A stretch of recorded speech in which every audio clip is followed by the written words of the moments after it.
Hello, hola, konnichiwa, ni hao, assalamualaikum. Best of all, say welcome back to my super short show. This is Nameless Fame, and I'm your host, Zika Yao. So, what is the message for you all today?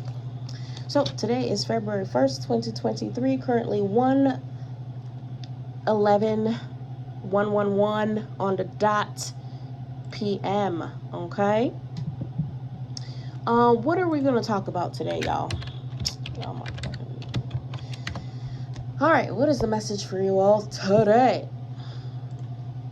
So, I'm pretty sure you all are aware of this young man, tragic death, Tyre Nichols. Tyre Nichols, Lord Jesus. Yeah, let's go ahead and do a moment of silence for this young man, okay? Which I always do, moment of silence, because it's needed.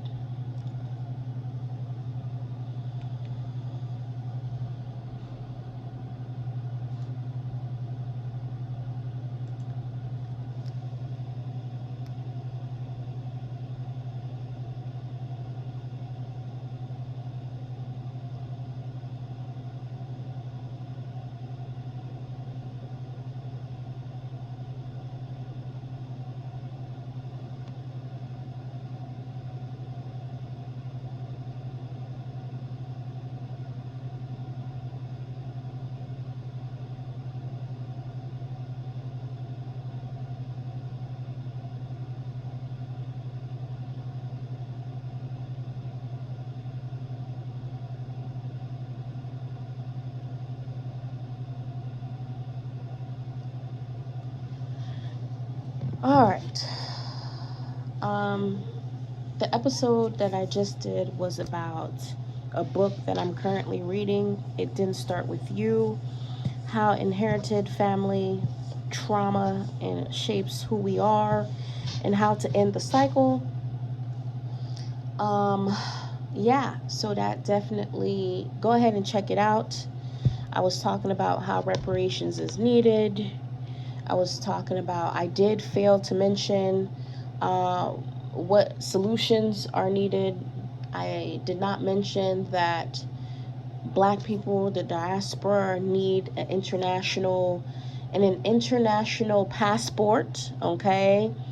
A stimulus plan.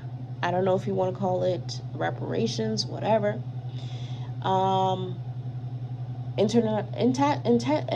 International or universal passport is needed because no one asked us to be here, point blank, period.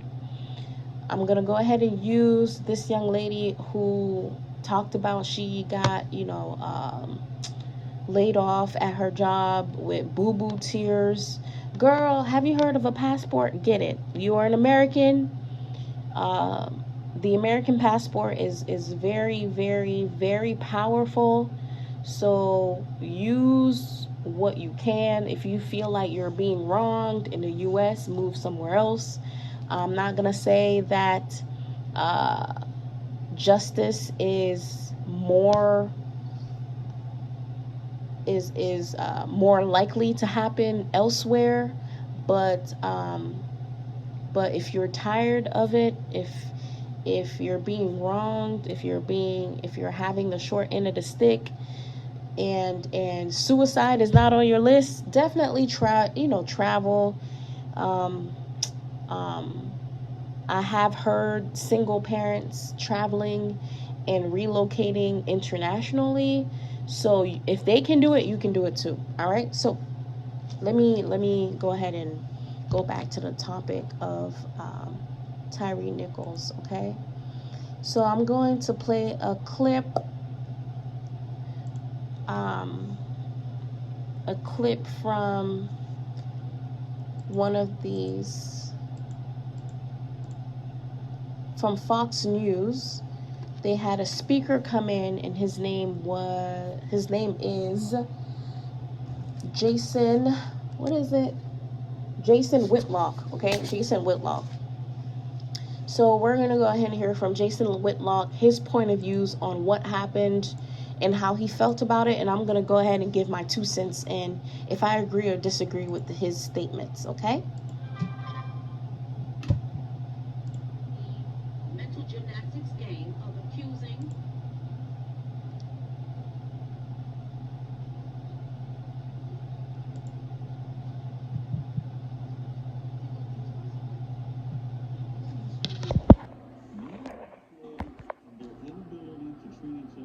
in a humane way. Young black men and their inability to treat each other in a humane way. Everybody involved in this on the street level was either 24 to 32 years old. Everybody. It was a group of young black men, 5-on-1. Looked like gang violence to me. It looked like what young black men do when they're supervised by a single black woman. And that's what they got going on in the Memphis Police Department. They've elected some or put some black woman in charge of the police force. And we're getting the same kind of chaos and disunity and violence that we see in a lot of these cities that are run by single mothers. If we want to discuss the breakdown of family that leads to disrespect for authority, that causes you to resist the police and run from the police and not comply with the police because you resist authority at all times, because there was no male authority in your home, let's have that discussion. now for Jason to find the need to go this. All right, so the lady that just came up after Jason's rant is one of the YouTubers that I am constantly on her channel because she talks about femininity, but this time she was talking about Tyre Nichols and Jason Whitlock's comment about his death. And I agree with this lady's point of view 95% of the times. And this episode, she was actually disagreeing with Jason Whitlock's comment, and she was basically saying he was blame shifting, he was calling out a culture, he was this, that, and the third. But what she failed to realize is you have to decode what Jason Whitlock is saying. I am decoding it for you now, okay, as we speak. So let's go ahead and recap what this man just said. He said, Tyre Nichols' death is a story about a young black man, or young black men, plural. He's talking about the cops, being unable or have the inability to treat each other in a humane way. Does that sound familiar? What have I mentioned several times on my channel? The power of what? Brainwashing. The power of what? Whitewashing. The power of what? Self-hate. Hello? Black men, plural, the cops, not having the ability to treat each other in a humane way. He is talking about black men treating other black men as animals. Have you heard this before? Ding, ding, ding, ding, ding. Hello? Slavery? If again, the root, you have to decode what this man is saying. If you decode what he's saying these behaviors have been taught. This is a learned behavior from slavery.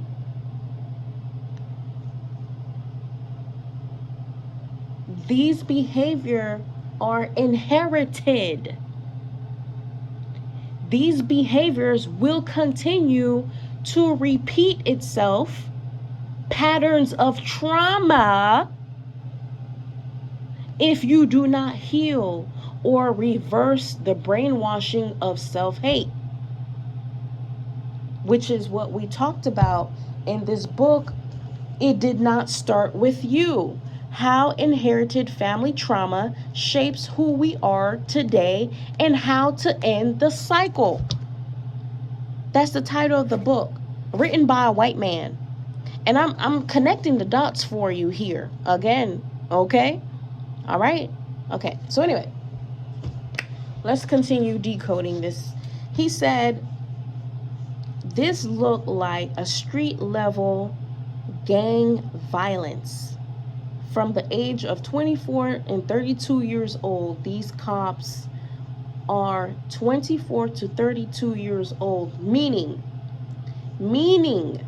they're young, but they're at an age where you can't just point the finger at your parents. Oh, my parents didn't teach me this. My parents did not teach me that.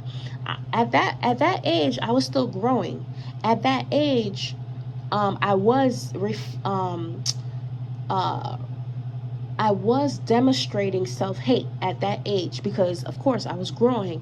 But now, at 30 years old, I'm doing the self-healing. I'm doing the self-work.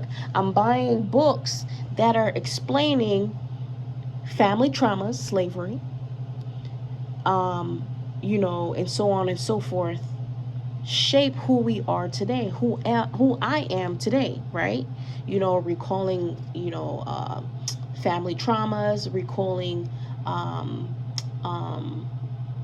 being in plantation, recalling being a Taino woman, being a Native American, recalling basically my family tree.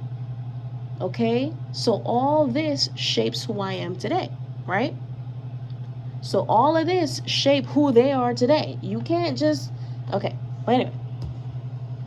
So he said these young men, black officers, are at the age of 24 to 32 years old, and it looks like gang violence. It looked like what young men do when supervised by single black women. And he refers to the Memphis Police Department is being in charge by the black woman named CJ. Who's in charge of it again? Memphis Police Chief, I believe. Okay, CJ Davis, right? She's a black woman, but she's married and all that other stuff. Anyway, that's besides the point. He's trying to say that women should not be in charge. I disagree. Black women are very, very, very masculine.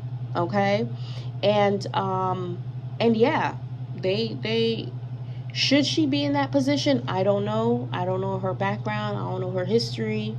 But black women are very, very, very, very capable of any position you put them in. You understand what I'm saying? And that goes to show again. So let me go back to the young man. I'm skipping here. Okay, so anyway, when supervised by single black women, Memphis Police Department Chief CJ Davis, it's the same chaos, disunity, violence that you see when black men are run by single mothers and had no male authority in the home. So again, where did this trend or this pattern of black motherhood, black single parent motherhood, where did that come from? Again, ding, ding, ding, slavery. Again, we need to go back to the root issue. He got to the surface. I give you that, Jason Whitlock. I give you that. I give you your props. You pointed at the surface of the issue, but you need to point at the root of the issue. The learned behavior. Where did that come from? Where did this pattern come from? Where did it come from? Where did this dysfunctional family or dysfunctional pattern or trauma come from? All of this learned behavior is by the white savages of white slave owners. They know what they were doing. Now, going back to my experience of recalling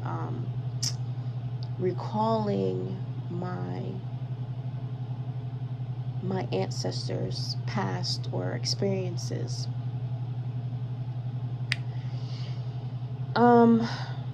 Shoot, where was I going with that?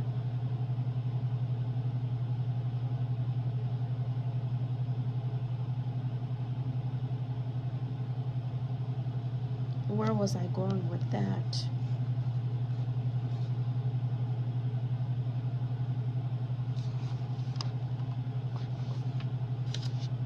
Okay, so anyway, I'm pretty sure God will put that puzzle back together for me, but with that goes to show, if you know the root of the issue, how do you correct it? With therapy, with reparations, with a stimulus plan, with some sort of solution. Again, I don't like listening to people that keep talking about the issue, the cycle, the problem, but not coming up with the solutions. Again, I give you the props, Jason Whitlock. I give you props for calling out a culture that was not even ours, a culture that has been ingrained, that has been inherited by white goons or white savages, white slave owners. And it was strategic. If you read the Willie Lynch letter, it tells you, oh yes, there you go. Thank you, God. The Willie Lynch letter breaks down how to break a slave. And it tells you about, having a dysfunctional family, how to take away the male slave away from the female slave after giving birth, and how to, all this, anyway, all the things that we've learned either in school or outside of school, okay? So anyway, with that being said, oh my Lord, oh my God, the puzzle came and the puzzle left. What was hold on, y'all, hold on.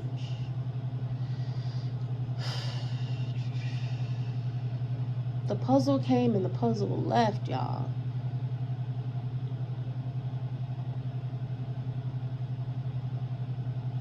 Willie Lynch letter. Oh, yes, the Willie Lynch letter on how to break a slave, right? So I'm thinking to myself, okay, if I am able to recall all of these traumatic incidents from the 1500s or the 1600s, does time travel exist? And if time travel exists and was used against the Native Americans, the Taino people, would that be considered a war crime? Listen to me here. Listen to me. Put your listening ears on now. If I have or had the ability to time travel and use that ability to manipulate history and to align certain people to slavery, not only for 400 years, but for a lifetime and decades later, and have them psychologically effed up from generation to generations, would that be considered a war crime? Y'all not listening. You're not listening.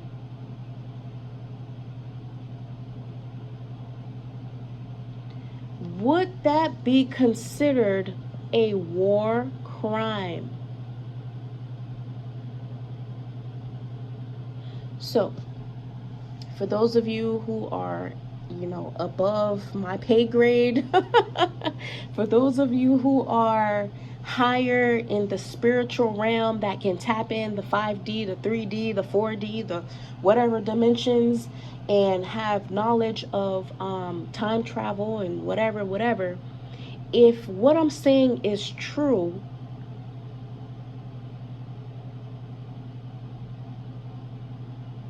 how do you solve this war crime? How do you have reparations for things like that? How? That's above my pay grade. That is above me. But I'm just gonna give you that nugget. I'm just gonna go ahead and give you that little peace of mind, that little question, and leave it up to the universe. Okay, I said what I said. That's what came to mind last night. So it is what it is. It's currently 1:32 p.m. as I say this. It's 1:23 right now, y'all. And it's February 1st, 2023. 1:23 right now, y'all. It is 1:23 right now.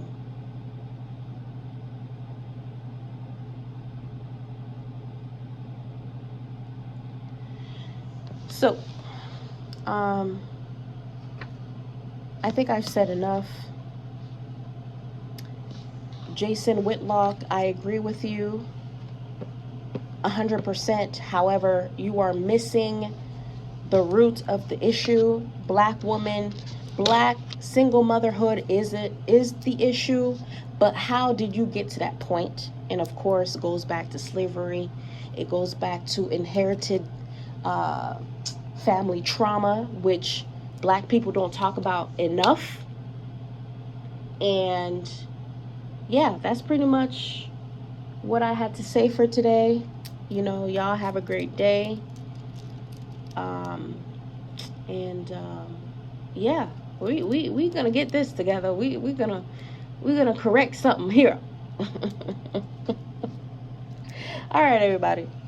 So till next time, y'all enjoy, Black History Month. Y'all have fun. Go to the cookouts. Enjoy our food and our culture. Oh wait, y'all do that every day. So anyway. So till next time, everybody. Love y'all. Now let's go ahead and close this episode with our theme song, which is #123ONOY.